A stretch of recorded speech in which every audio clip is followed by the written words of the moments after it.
Bonjour les amis et bienvenue sur cette nouvelle vidéo du blog de Florent Ligné que je remercie de m'accueillir aujourd'hui. Je m'appelle Nicolas Elzéar, je suis le fondateur du blog La meilleure cyclosportive de votre vie et je suis préparateur mental. Aujourd'hui, je vais vous parler de cette période un petit peu particulière. C'est la fin de l'été, il fait un peu froid, les journées sont plus courtes. C'est aussi souvent la fin des périodes de course. Vos objectifs principaux sont derrière vous, il en reste plus beaucoup à l'horizon. Vous avez depuis 3 ou 4 mois d'été mené des entraînements exigeants, généralement plus longs, plus durs, plus fréquents et puis plus programmés, quoi. À chaque entraînement, je fais ci, je fais là. Donc, on constate à cette période-là, du mois de septembre un petit peu, une baisse de motivation, voire une perte de motivation qui entraîne une diminution des entraînements, voire un arrêt complet des entraînements. Et eh bien, ce qui est dommage, c'est que les 4 mois là, de septembre-octobre jusqu'à décembre-janvier peuvent être mis favorablement à profit pour passer à un niveau supérieur sur des points tout à fait spécifiques et un entraînement spécifique. Donc, c'est le moment idéal pour redéfinir vos objectifs et booster votre motivation. Je vous propose de vous parler de 5 leviers de motivation très puissants qui vont vous permettre de vous booster, de vous motiver à vous entraîner plus et surtout à vous entraîner mieux, d'accord? Et qui sont généralement une des erreurs les plus répandues, si vous voulez, dans le monde du cyclisme amateur, professionnel et surtout cyclosportif, eh bien, c'est justement de ne pas définir d'objectifs ou de les définir de manière un peu trop vague et trop générale. Et ça, ça entraîne souvent une baisse de motivation au bout de quelques semaines. Vous connaissez tous les bonnes résolutions que l'on prend et puis qui s'arrêtent au bout de quelques semaines. Donc moi, je vais vous donner 5 leviers pour prendre de bonnes vraies résolutions et surtout de pouvoir les tenir dans le temps. Donc 5 outils qui vont vous aider à entretenir votre motivation. Le premier de ces outils, le premier levier, eh bien, c'est de définir des objectifs spécifiques. D'accord ? Le plus gros écueil de notre esprit, de notre cerveau, c'est que il est très vif, très actif. Aujourd'hui, dans la société, il est très sollicité à zapper en permanence. Et cette dispersion, eh bien, entraîne un manque d'efficacité, si vous voulez, à mettre un petit peu d'énergie dans tout. Eh bien, en fait, on met de l'énergie dans rien. Et des fois, pour passer un cap, pour progresser dans votre vélocité, dans votre force, dans votre puissance ou dans un autre domaine, des fois pour maigrir significativement, eh bien, il faut vraiment mobiliser toutes vos ressources sur un aspect. Donc définir votre objectif spécifique parce que, eh bien, à vouloir tout, on perd tout, alors qu'à l'inverse, eh bien, si vous avez un objectif bien défini, vous avancerez de manière significative. Alors c'est sûr que certains se perdent un petit peu, vous savez, comme l'image du bateau, quoi. C'est-à-dire que, bon, je ne définis pas trop les choses, ce que j'aime c'est rouler, etc. Donc c'est comme un bateau qui n'aurait pas de port. S'il navigue qu'avec les vents favorables, en vent arrière, d'accord, il va changer sans cesse de direction, il prend les courants, donc il peut avoir l'impression de naviguer vite, pardon, mais en fait, au bout d'un moment, il se rend compte qu'il tourne en rond et qu'il avance pas trop. Donc si vous avez ce sentiment de vous entraîner, de faire beaucoup de choses, etc., mais plutôt un peu au feeling, en fonction du dernier article dans un magazine, du dernier conseil d'un copain, etc., de vous entraîner, mais finalement, si vous regardez le progrès, qui n'avance pas beaucoup, c'est que vous avez justement cet écueil-là de la dispersion. Moi, je vous invite à vous focaliser, à développer le pouvoir de votre focus, d'accord, et à choisir pour l'année prochaine, d'ores et déjà maintenant, commencez par faire un petit bilan de votre année. Qu'est-ce que j'ai aimé, quels ont été mes points forts, quelles ont été les belles courses, etc.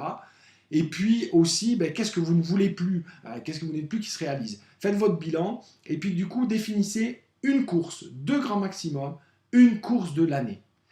Et suite à ça, cette course, elle a des spécificités. Pour la gagner, alors quand je dis la gagner, ça veut dire, c'est pas forcément finir premier. Si vous avez fait 3 heures à la course et que vous voulez faire 2h45, 2h45 c'est gagner, d'accord, hein. Donc si vous voulez gagner dans cette course, quelles sont les caractéristiques qu'il faut réussir? C'est une course plutôt en faux plat ou avec du vent, donc il va falloir que je travaille de manière spécifique. C'est une course où c'est la montagne, la haute montagne, c'est une course d'été, genre la marmotte ou des choses comme ça.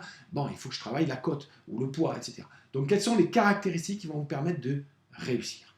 Le deuxième levier de motivation, très très très puissant, c'est définir un objectif qui est mesurable. C'est-à-dire, vous avez défini votre course de l'année, vous avez défini votre caractéristique, ben cette caractéristique, essayez de la définir de manière mesurable.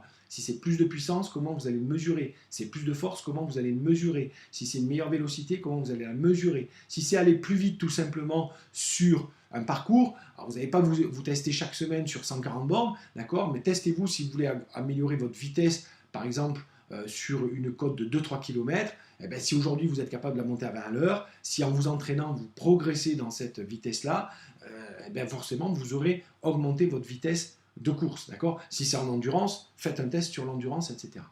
Donc, en tout cas, ce qui se mesure se réalise, le reste reste un vœu pieux. Définissez, d'accord, un graphique où chaque semaine, vous allez marquer l'évolution de votre progrès. Au pire, tous les 15 jours, mais pas plus. Pourquoi? Parce que, du coup, tous les 15 jours, vous aurez 24 fois dans l'année une occasion de progresser, d'analyser ce qui se passe, de voir qu'est-ce que vous pouvez faire pour améliorer votre indicateur de performance. Surtout, et enfin je dirais, sachez que la deuxième pulsion de vie après la pulsion sexuelle, d'accord, eh bien c'est la pulsion de progresser, de se développer. C'est quelque chose de vital pour l'être humain. Alors imaginez que vous puissiez utiliser votre pulsion pour vous motiver à vous entraîner. Hein, le truc, je ne peux pas m'empêcher de manger du chocolat, je ne peux pas m'empêcher de regarder la télévision, je peux pas, et après je le regrette. Mais là, utilisez votre pulsion à progresser, c'est-à-dire mettez ce graphique devant votre frigo, devant votre glace de salle de bain, et tous les jours, vous passez devant votre progression. Si la progression augmente, vous allez être content et motivé. Si elle diminue, vous allez vous réagir et vous booster tout de suite, et pas laisser comme ça perdre un indicateur qui est important pour vous. Enfin, troisième levier de motivation, eh bien, c'est de définir des objectifs adaptés. Je m'explique. Il y a les projets qui peuvent être ambitieux, qui vous donnent envie, qui vous font rêver, peu importe qu'ils soient réalistes ou pas, l'important c'est qu'ils vous donnent envie. D'accord? Et puis ensuite, vous avez vos objectifs, c'est-à-dire vos objectifs de la semaine, qui sont, eux, qui doivent être très adaptés, très progressifs, petit pas par petit pas. Remarquez que les enfants, c'est pareil, sur le moindre petit progrès, hein, si chaque fois que votre enfant dit Aga, vous lui dites ah Aga, non, non, c'est pas Aga, attention, tu te trompes, non, c'est papa, d'accord? Qu'est-ce qui se passe? Il n'aurait plus envie d'essayer. À l'inverse, aujourd'hui, chaque fois qu'un enfant dit Aga, on dit ah oui, c'est bien, tu parles, allez, continue, c'est presque ça, papa, vas-y, bravo, continue. Ou chaque fois qu'il essaie de marcher, il tient l'équilibre, bravo, il fait un petit pas, bravo. On encourage les petits progrès. Donc, développez cet état d'esprit de la gagne. Définissez-vous des petits objectifs hebdomadaires et célébrez le moindre petit progrès. C'est ça qui compte. De progresser de un tour de pédale par minute, de progresser de 2 km, c'est ça qui compte. Et ça, soyez content de ça. Vous allez développer un esprit de la gagne et progresser significativement. Il vaut mieux un petit progrès régulier, d'accord? Dans un an, dites-vous où vous êtes, que de vous fixer des gros objectifs et d'être dégoûté parce que vous butez contre à chaque semaine. Le quatrième levier de motivation, c'est de vous définir des raisons d'agir. Là-dessus, vous allez pouvoir faire une grosse différence sur vos années précédentes et sur vos concurrents. Pourquoi? Parce que la plupart, comme je vous l'ai dit, ne définissent pas d'objectifs, ou quand ils définissent d'objectifs, ils définissent un objectif, et puis c'est tout, on passe à autre chose. Vous, prenez un temps, prenez 10 minutes par jour pendant une semaine, pour réfléchir sur vos raisons. Pourquoi vous voulez faire cette course en moins de 3 heures? Qu'est-ce que ça veut dire pour vous? Qu'est-ce que ça va vous apporter pour vous, pour votre entourage, pour votre vie professionnelle? Moi, personnellement, je sais que quand je suis performant en vélo, eh bien, ça me donne un impact au niveau professionnel. Donc, c'est important. Je me sens en forme, je me sens plus sexy, je peux porter ma fille dans les bras sans avoir mal au dos. Ah ben, ça améliore ma relation avec ma fille, forcément avec ma femme. Donc, vous voyez, il y a tout un tas de conséquences comme ça. Bien sûr, vélo, j'ai envie de gagner Pierre-Paul Jacques, ou alors, définissez aussi dans vos raisons d'agir des raisons, je dirais, négatives. Si j'échoue, qu'est-ce qui va se passer? Ah ben, Patrick et David, ils vont se moquer de moi, je ne peux pas les voir ces deux-là, parce que franchement, à chaque fois, ils se la pètent, etc. Ok, eh ben, ce sont des raisons d'agir. Écrivez le plus possible, au minimum 10 raisons de pourquoi vous voulez atteindre cet objectif, de cette course-là spécifique, et vous allez voir que ça va être une source de motivation. Ne pensez pas qu'une fois que vous aurez fait cet exercice, vous avez fini. Conditionnez-vous aussi, pendant 10 jours au moins, et faites-le au moins 3-4 fois dans l'année, relisez vos raisons d'agir.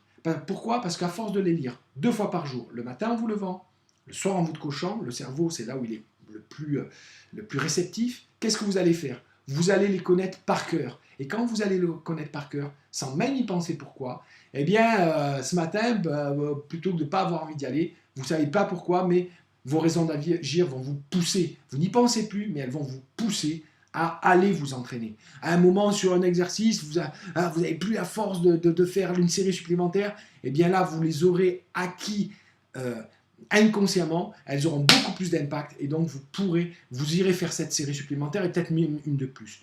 Donc, conditionnez-vous à votre objectif, vous l'écrivez, et pendant 10 jours, vous répétez votre objectif et vos 10 raisons d'agir. Vous allez voir que ça, vous allez avoir une motivation incroyable tout au long de l'année. Enfin, le 5e levier, eh bien écoutez, il est très simple, d'accord, mais il fait une grosse différence. Programmer. Un de mes mentors me disait, Nicolas, si tu ne programmes pas ton succès, tu es en train de programmer ton échec. Ça veut dire quoi? Si vous ne programmez pas vos séances d'entraînement, eh bien, vous trouverez toujours des excuses ou d'autres choses qui vont venir vous dire de ne pas les faire, d'accord? Alors bien sûr, quand on est motivé, ça va, mais quand on ne l'est pas trop, vous savez ce que c'est, l'hiver, il fait froid, etc. Bon, allez, je vais aller rouler cet après-midi, hein, d'accord? Et puis cet après-midi, il y a un copain qui vous appelle, qui dit, tu peux pas me dépanner, j'ai besoin d'un service, machin, etc. Vous n'avez rien de programmé, vous ne l'avez pas programmé, d'accord, dans votre agenda. Eh bien, qu'est-ce que vous allez faire? Vous allez dire oui. Viens boire un coup. Allez, ouais, chérie, il faudrait réparer. Ok, d'accord. Non. Programmez votre entraînement le mardi midi, le jeudi après-midi, par exemple, samedi, machin. Vous programmez, vous en parlez autour de vous et vous savez que à tel moment, vous faites tel exercice. Le mardi, je travaille mon endurance. Le jeudi, je travaille ma PMA. Le dimanche, je travaille ma cadence de pédalage et je ne sais pas quoi. Ok. Vous programmez votre entraînement. De préférence, faites toutes les semaines les mêmes choses, comme ça vous n'avez plus à y penser. Si ce n'est pas possible pour vous, eh bien le dimanche soir ou le vendredi soir, prenez un petit quart d'heure en or et définissez, en fonction de vos objectifs, comment vous pouvez les faire progresser et donc comment vous allez les planifier dans la semaine. Ça paraît tout simple, mais programmer, planifier vos entraînements, c'est une source de motivation et surtout de progrès régulier. Je vous remercie de m'avoir écouté jusque-là. J'étais un petit peu long, excusez-moi, un petit peu rapide, mais je ne voulais pas faire une vidéo trop longue pour la première. Mais toutes ces choses-là sont importantes pour vous permettre de vous rebooster dans cette période-là et de réussir votre saison hivernale, saison de coupure qui est souvent mal exploitée. Là, vous allez pouvoir exploiter quelque chose de beaucoup plus précis, spécifique, cadré, structuré. Ça va vous servir tout au long de l'année. Donc, merci à vous de m'avoir écouté. Je vous souhaite une bonne saison d'hiver. Si vous voulez un outil écrit avec des exercices un peu structurés, des explications pour ces 5 leviers de motivation, eh bien écoutez, j'ai fait un e-book gratuit sur mon blog La meilleure cyclosportive de votre vie. Vous pouvez venir vous y inscrire sans problème, c'est parfaitement gratuit. Vous vous inscrivez et je vous enverrai immédiatement un manuel d'entraînement sur la méthode SMART Training. Donc SMART, S-M-A-R-T, spécifique, mesurable, adapté, des raisons d'agir et timé. Donc vous allez retrouver tout ce que je vous ai dit là, un peu plus précisé, au calme. Faites une fois un chapitre par semaine, vous allez voir que ça vous permet de vraiment structurer votre entraînement. Bon entraînement à tous. Merci encore à Florent de m'avoir accueilli sur son blog et je vous dis à très bientôt, soit sur le blog de Florent, soit sur mon blog, soit pourquoi pas sur un vélo. À vous de jouer!